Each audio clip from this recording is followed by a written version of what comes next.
Shalom. Le livre d'Isaiah, chapitre 55 et verset 11. De la même façon, la parole qui sort de ma bouche ne revient pas vers moi sans résultat.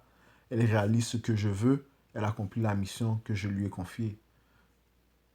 Je commence en donnant tout honneur, toute gloire à Yahweh, Bahashem, Yahweh Shai, Bahashem Kudash, Brakata Yahweh, Brakata Yahweh Shai, Bahashem Kudash. Double honneur et respect aux apôtres de Great Millstone et Shalom aux élus. Ok? Donc, Isaiah 55 et 11. De la même façon, la parole qui sort de ma bouche ne revient pas vers moi sans résultat. Elle réalise ce que je veux. Elle accomplit la mission que je lui ai confiée. Ok? Donc, la parole que Yahweh Shai envoie effectuera ce qu'elle a été désignée à faire. Ok? On sait que Yahweh Shai prévient toujours ses serviteurs avant d'apporter un certain jugement. Allons au livre d'Amos, chapitre 3, verset 7. De la même façon, le Seigneur Yahweh, Bahashem Yahushai, n'agit pas sans faire connaître ses intentions à ses serviteurs, les prophètes. Verset 8. Quand le lion rugit, qui n'a pas peur? Quand le Seigneur Yahweh parle, qui ose ne pas annoncer son message? Ok?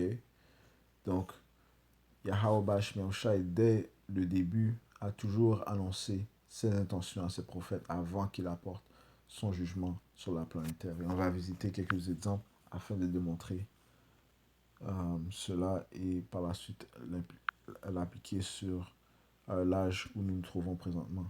Le livre de Genèse, chapitre 6,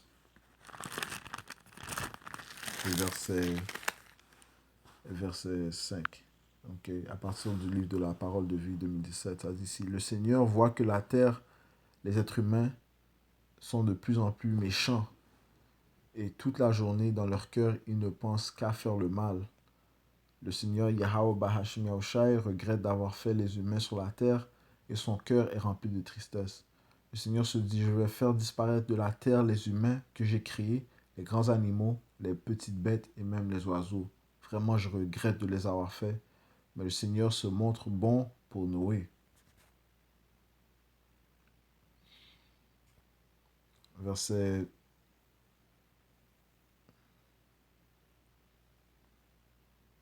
9. Voici l'histoire de Noé. Noé est le père de 3 fils, Cham, Ham et Japhet. Parmi les hommes de son époque, Parmi les hommes de son époque, Noé est un homme juste. Il fait ce qui plaît à Dieu. Il suit le chemin de Dieu. Mais aux yeux de Yahweh Bahashem Yahushai, les habitants de la terre sont pourris. Le monde est rempli de violence. Le Tout-Puissant regarde la terre, il voit qu'elle est pourrie. En effet, tous les habitants se conduisent très mal. Alors le Tout-Puissant dit à Noé, j'ai décidé d'en finir avec les humains. Le monde est rempli de violence à cause d'eux. Je vais donc les détruire avec la terre. Construis pour toi une sorte de grand bateau en bois solide. À l'intérieur, tu le diviseras en plusieurs parties. Tu le couvriras de gourdons à l'intérieur et à l'extérieur. Verset 17. Et moi, je vais faire venir sur la terre une grande inondation. L'eau fera mourir tout ce qui vit sous le ciel. Tout ce qui se trouve sur la terre sera détruit. Mais je vais faire alliance avec toi. Tu entreras dans le bateau. Toi, tes fils, ta femme et les femmes de tes fils avec toi. Tu devras faire entrer aussi dans le bateau un couple de chaque espèce vivante, un mâle et une femelle, pour les garder en vie avec toi.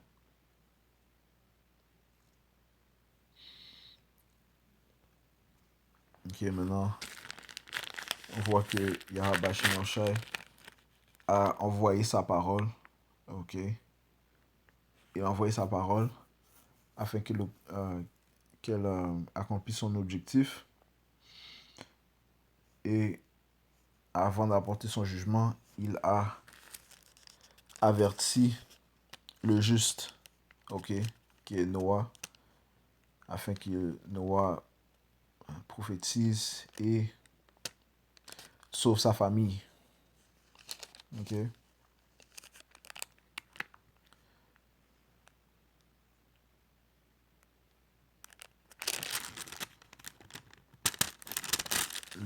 Maintenant, allons au livre, au 7e chapitre. Euh,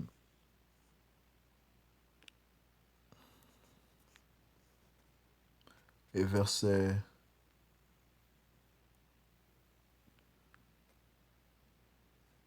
4. Dans 7 jours, je vais faire tomber la pluie. Pendant 40 jours et 40 nuits, je vais faire disparaître de la terre tous les êtres que j'ai faits. Noé fait tout ce que le Seigneur lui a commandé. Ok.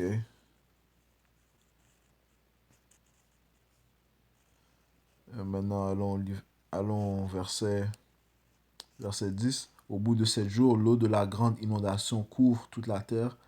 L'année où Noé a 600 ans, le 2e mois, le 17e du mois, toutes les sources de l'océan immense situées sous la terre jaillissent et les fenêtres du ciel s'ouvrent toutes grandes. La pluie tombe sur la terre pendant 40 jours et 40 nuits. Ce jour-là, Noé entre dans le bateau avec ses fils, Cham, Ham et Japheth, avec sa femme et avec les 3 femmes de ses fils. Ok.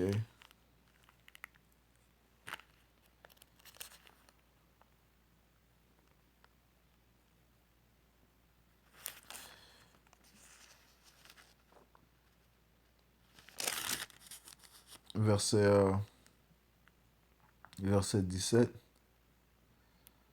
Ça dit sur la terre, la grande inondation dure 40 jours. L'eau monte, elle soulève le bateau et celui-ci se tient sur l'eau au-dessus de la terre. L'eau monte de plus en plus et le bateau flotte sur l'eau. L'eau continue à monter au-dessus de la terre et elle couvre toutes les autres montagnes qui sont sous le ciel. L'eau monte de 7 mètres au-dessus des montagnes et elle les couvre toutes. Alors tous les êtres vivants qui se déplacent sur la terre meurent, les oiseaux, les animaux domestiques, les animaux sauvages, les petites bêtes qui s'agitent sur la terre et aussi tous les humains. Tous les êtres humains qui ont un souffle de vie et qui vivent sur la terre solide meurent. Ainsi, le Seigneur Yahweh Bashmiacha fait disparaître de la terre tout ce qui vit, les êtres humains, les grands animaux, les petites bêtes et même les oiseaux. Ils disparaissent de la terre, il reste seulement Noé et ceux qui sont avec lui dans le bateau.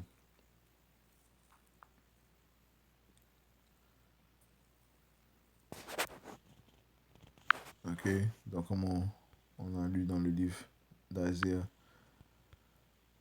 le 55e chapitre, 11e verset, de la même façon, la parole qui sort de ma bouche ne revient pas vers moi sans résultat. Elle réalise ce que je veux, elle accomplit la mission que je lui ai confiée.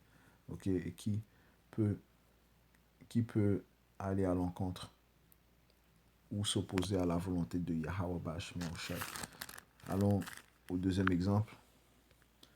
Ok, Yahweh Bashmi Oshai, lorsque Yahweh Bashmi Oshai envoie sa parole, elle ne peut qu'accomplir ce dont elle a été désignée à faire. Ok, et que le Tout-Puissant a toujours annoncé ses intentions à ses prophètes. Le livre de Genèse chapitre 18 et verset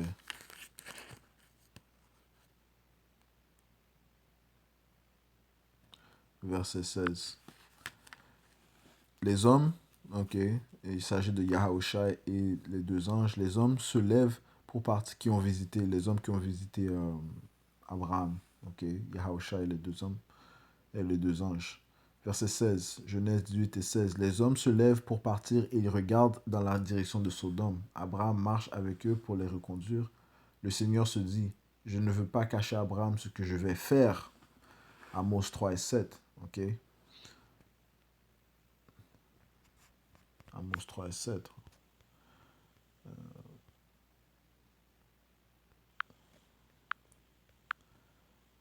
De la même façon, le Seigneur Yahweh Bahashem Yahusha n'agit pas sans faire connaître ses intentions à ses serviteurs, les prophètes. Ok. Yahweh Bahashem Yahusha ne cache pas ses mystères, ses secrets, ses prophéties à ses serviteurs, les justes, les prophètes. Genèse 18, nous étions au 17e verset. Yahweh Bahashem Yahusha se dit, je ne veux pas cacher à Abraham ce que je vais faire. Il va devenir l'ancêtre d'un peuple puissant. Par lui, je bénirai tous les peuples de la terre. Je l'ai choisi pour qu'il donne l'ordre à ses fils et à tous ceux qui naîtront de lui, de lui, de vivre selon mes commandements. Il leur apprendra à faire ce qui est juste et ce que je veux. Ainsi, je pourrai donner à Abraham ce que je lui ai promis, qui est le royaume. Okay. Verset 20. Alors Yahweh Bahasham Yahushua dit à Abraham, les accusations contre les habitants de Sodome et de Gomorrhe sont graves. Leurs péchés sont très grands. Est-ce qu'ils ont vraiment fait tout ce que j'entends dire? Je vais descendre pour voir cela. Ainsi je saurai la vérité. Deux des visiteurs quittent cet endroit. Ils vont vers Sodome. Okay, donc les anges sont allés vers Sodome. Mais le Seigneur reste avec Abraham. Abraham s'approche et dit, Seigneur, est-ce que tu vas faire mourir l'innocent avec le coupable? À Sodome, il y a peut-être 50 justes. Okay? Euh, donc, ceci est Abraham qui plaide avec Yahushai, avec notre maître, notre Seigneur Yahushai, afin que Yahushai, Yahushai ait pitié en fait, sur les justes qui se trouvent à Sodome et Gomorrhe. Ok? Et plus précisément sur son neveu Lot. Ok? Euh, Verset 24. À Sodome, il y a peut-être 50 justes. Est-ce que tu ne vas pas pardonner à la ville à cause des 50 justes qui habitent là? Est-ce que tu vas vraiment les supprimer? Non, tu ne peux pas faire une chose pareille. Faire mourir l'innocent avec le coupable, traiter l'innocent comme le coupable, le juge du monde entier ne peut pas être injuste, c'est impossible. Le Seigneur répond, si je trouve 50 justes à Sodome, je pardonnerai à toute la ville à cause d'eux. Ok, et la conversation continue où Abraham plaide avec Yahweh Bashmi Yahushua afin qu'il ait pitié euh, sur les justes qui se trouvent à Sodome et Gomorrah, plus précisément Lot et sa famille. Ok, maintenant allons on va aller au point au 19e chapitre. Et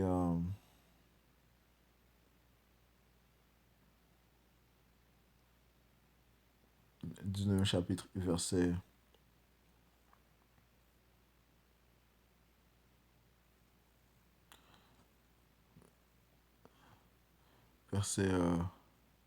verset 10. Mais les deux anges prennent Lot par la main, ils le font entrer avec eux dans la maison, ils ferment la porte. Ils rendent aveugles tous ceux qui sont à l'entrée de la porte, du plus petit au plus grand. Donc, parce que les hommes de Gomorrhe étaient très vils, ils étaient très impies, sales, abominables, du fait qu'ils voulaient commettre des actions abominables avec les anges. Okay?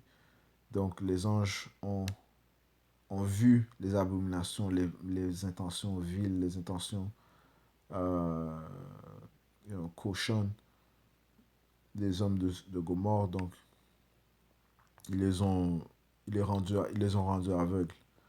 Verset 11. Ils rendent aveugles tous ceux qui sont à l'entrée de la porte, du plus petit au plus grand. Alors ces gens ne peuvent plus trouver la porte.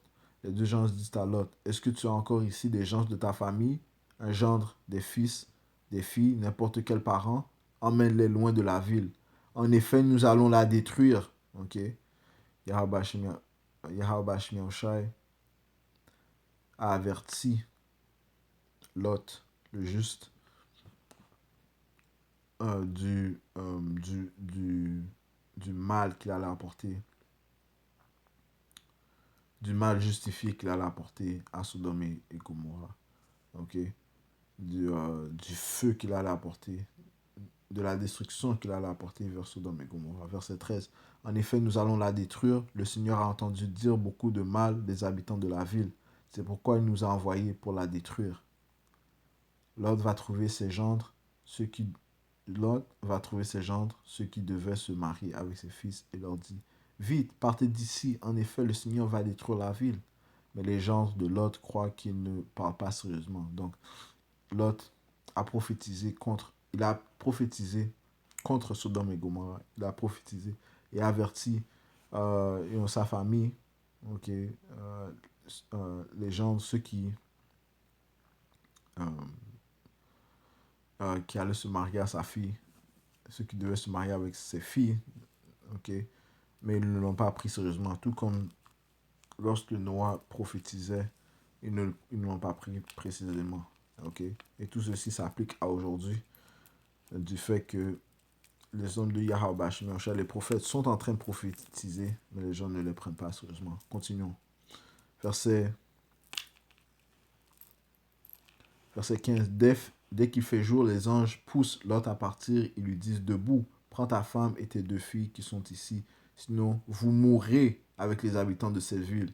Oui, ils vont être punis pour le mal qu'ils ont fait. L'homme ne se presse pas, mais le Seigneur a pitié de lui. Alors les deux anges le prennent par la main avec sa femme et ses deux filles et le conduisent en dehors de la ville. Ok?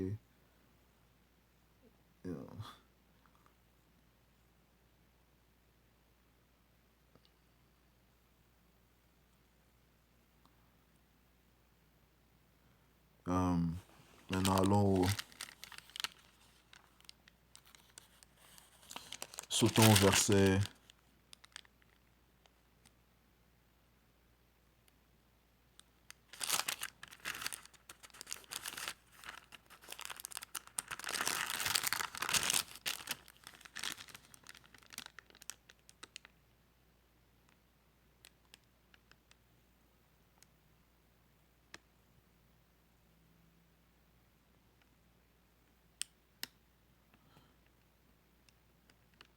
Verset 23.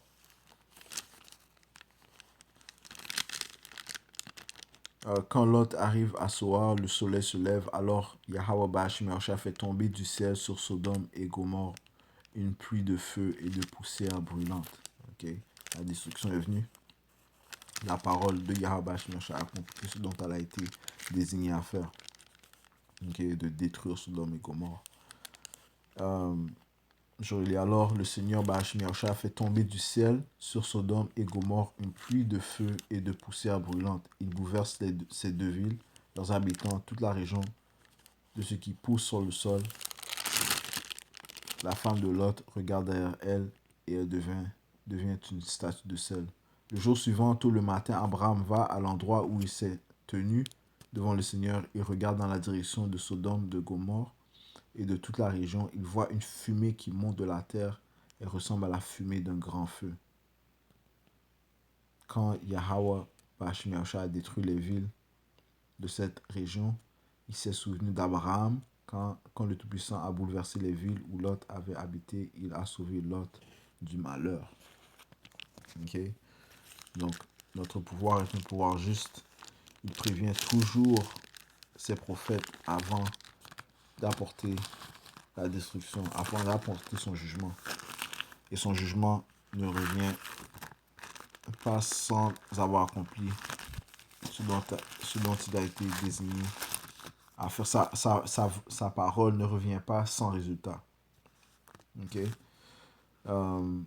Et dans ces deux exemples, on peut les appliquer sur l'âge où nous nous trouvons présentement. Ok, les prophètes de Yahweh Bashim Yahushai sont en train de prophétiser du jugement qu'il s'apprête à apporter sur Babylone. Ok, sur le système de la bête, le système de Isar Edom. Ok, Yahweh Bashim Yahushai en fait va apporter un jugement sur le monde entier. Ok, vu que nous sommes au temps où Yahweh Shai s'apprête à où Yahweh s'apprête à installer son fils Yahweh Shai en tant que roi sur la planète Terre. Ok? Donc avant que la lumière vienne, il faut qu'il y ait euh, il faut qu'il y ait euh, il faut que les ténèbres soient détruites. Ok? Nous vivons dans les ténèbres. Ok? C'est là que donc on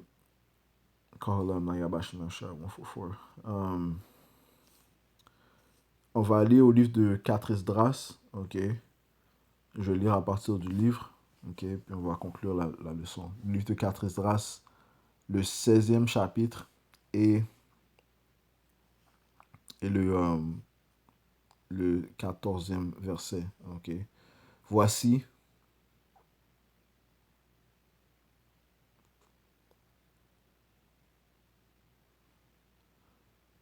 voici, des mots sont envoyés et ils ne s'en retourneront pas avant qu'ils viennent sur la terre. Ok.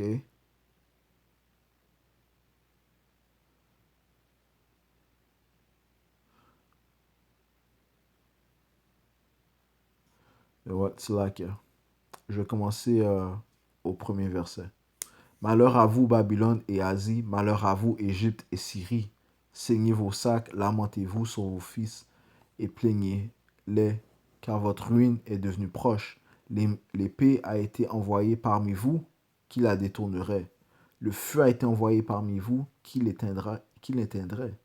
Ok, donc le feu, l'épée, ok, tous ces jugements ont été envoyés et ils ne reviendront pas sans avoir accompli leur tâche. Ok. L'épée a été envoyée parmi vous, qui la détournerait? Le feu a été envoyé parmi vous, qui l'éteindrait? Des mots ont été envoyés parmi vous, qui les repoussera? Quelqu'un repoussera-t-il un lion affamé dans la forêt? Ou éteindra-t-il le feu lorsque le chaume aura été enflammé?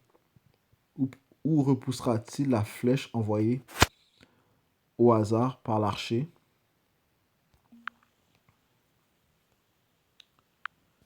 Ok.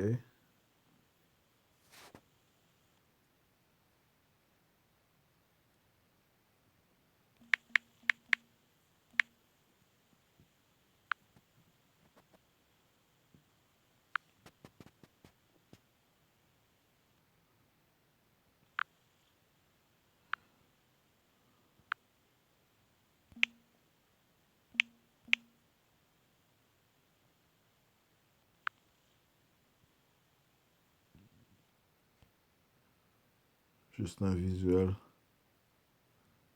Ok.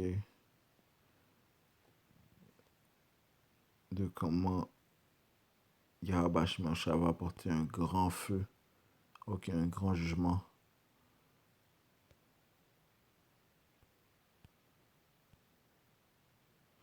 Alright.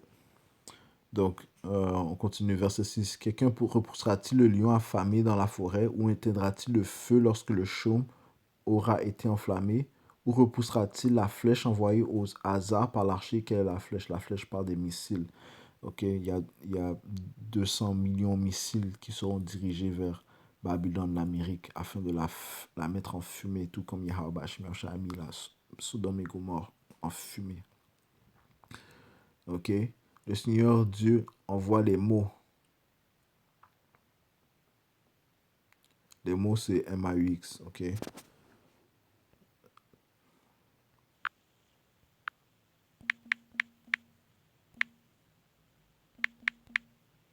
Mots. Les, les mots, contraire à un principe.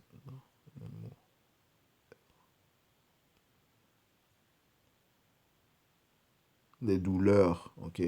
Les mots regroupent toutes les douleurs qu'une personne peut subir ou ressentir de plus ou moins grande intensité et de durée variable, qu'elle soit physique, psychologique ou émotionnelle, ok? Yahweh Shemashah, verset 8, le Seigneur Yahweh Shemashah envoie les mots, qui les repoussera. Le feu sortira de son courroux, qui l'éteindra. Il lancera des éclairs, qui ne sera saisi de crainte. Il tournera, qui ne sera horrifié. Le Seigneur menace, qui ne sera saisi d'épouvante devant sa face. La terre tremble en son fondement, la mer est agitée en sa profondeur, ses flots seront dispersés, ainsi que ses poissons, devant la face du Seigneur, par la gloire de sa puissance. Car pour la gloire, fort est celui qui tend la flèche, dont la pointe est acérée. Dont la pointe est acérée. Celle qui l'a lancée, ne manquera pas son but une fois envoyée aux extrémités de la terre. Ok, parlant de ces missiles, ils ne manqueront pas leur objectif. Voici, des mots sont envoyés et ils ne s'en retourneront pas avant qu'ils viennent sur la terre. Un feu s'allumera et il ne s'éteindra pas qu'il n'ait dévoré le blé de la terre, comme la flèche envoyée par l'archer vigoureux ne s'en retourne pas. Ainsi s'en retourneront pas les mots qui auront été envoyés sur la terre. Verset 17. Malheur à moi, qui me délivrera en ces jours-là? Ok, donc il y aura tellement de troubles. La vision de Esdras a vu tellement de mots, ok, de destruction, euh, de temps mauvais, qui se demande qui lui délivra en ce temps-là. Okay, verset 18, le gémissement commence et ceux qui se lamentent se multiplient. La famine commence et beaucoup disparaîtront. La guerre commence et les puissants seront saisis de crainte. Les maux commencent, ok, les maux commencent et à cause d'eux, on sera en proie à la panique. Que faire quand seront venus les maux? Voici la famine, verset 20. Voici la famine, cette plaie a été envoyée. Son tourment est comme un fouet, châtiment en vue de l'instruction. Et malgré tout cela, ils ne se détourneront pas de leurs iniquités et de ces plaies, ils ne se souviendront pas durablement de ces châtiments. Ok? Donc, Yahweh Shai va apporter un grand jugement sur la planète Terre.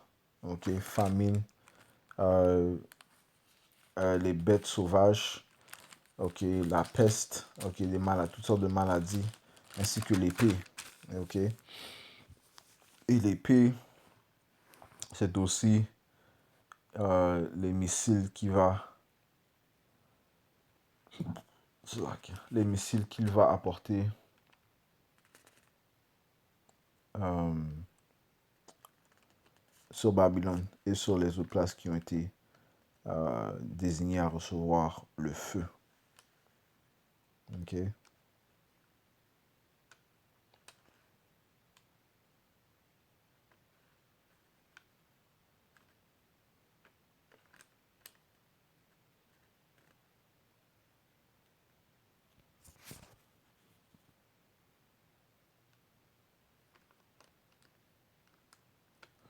Maintenant, finissons le livre de 2e Esdras 14 et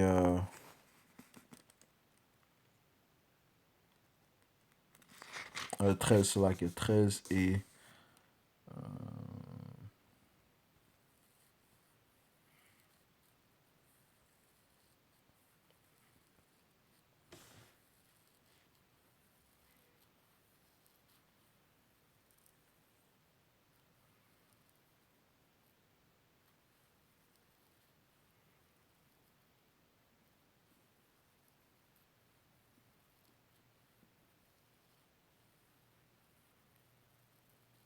verset 53. Voilà l'interprétation du songe que tu as vu. Donc c'est Esdras. Yahweh Bashimiacha parle à Esdras. Voilà l'interprétation du songe que tu as vu. Et pourquoi toi seul as été éclairé sur cela. Tu as laissé ce qui est tien, en effet, et tu t'es occupé de ce qui est mien. Tu as recherché ma loi, car tu as ordonné ta vie en vue de la sagesse et ton intelligence. Tu l'as appelé mère. C'est pourquoi je t'ai montré ces choses, récompense auprès du Très-Haut, car après 3 autres jours, je te parlerai encore et je t'exposerai à des choses importantes. Ok, donc Yahweh Shai a, euh, a dévoilé ses secrets à Esdras, tout comme Yahweh Shai nous a dévoilé ses secrets. Yahweh Shai a ouvert les sceaux afin que nous comprenions son témoignage, afin que nous recevons l'avertissement du jugement qu'il s'apprête à faire et du fait qu'il s'apprête à nous délivrer des ténèbres, ok, nous délivrer de ces captivités, ok. Et donc nous attendons patiemment la venue de notre Sauveur Yahweh Shai, ok. Et nous savons que son témoignage est vrai, nous savons qu'il apportera un jugement sévère et qu'il apportera une grande euh, une grande délivrance et qu'il montrera de grands prodiges, ok, des prodiges magnifiques lors de sa délivrance, ok, tout comme il a fait dans les, tout comme il a fait dans le passé, ok. Donc je conclue en donnant tout honneur, toute gloire à Yahweh, Bahashem Yahushai, Bahashem Hakudash, double honneur et respect aux apôtres de Great Millstone et Shalom aux élus.